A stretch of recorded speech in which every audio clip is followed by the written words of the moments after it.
Ay, shout out guys. Meron ako ipapakita sa inyo. Lang, pinag-flex lang. Ayan, maraming salamat. At meron tayong imported na ano. Alam niyo kung ano ito.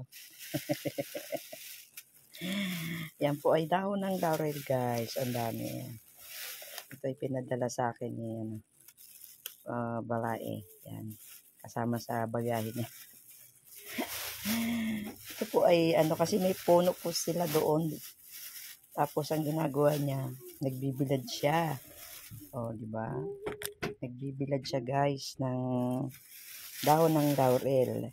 Yung dahon dati na pinadala sa amin kung kailan lang din naubos. Kaya ang dami guys. Oh, nakalibre na tayo ng dahon ng laurel. Kasi yung dahon ng laurel dito kakaiba din yung mga ano na. Yan medyo sariwa pa nga, mabango siya yan. Ang dami so matagal-tagal lang din gamitan to guys.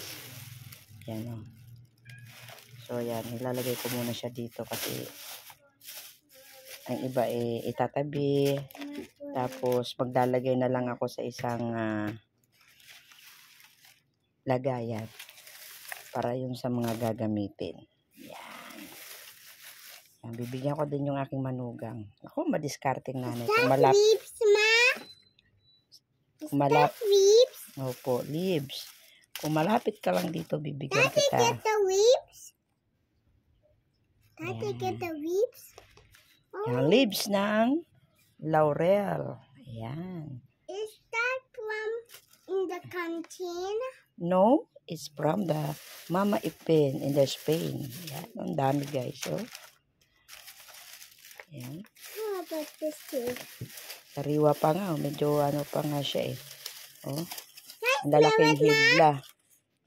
Ayan. So may nanggugulo po sa akin dito. So ayan guys, nakalibre na tayo ng laurel. So marami na tayong aadobohin. Pero siyempre hindi naman pag nagluto tayo, konti-konti lang naman ang ilalagay natin dyan. So thank you sa nagpadala. Salamat sa dahon ng laurel.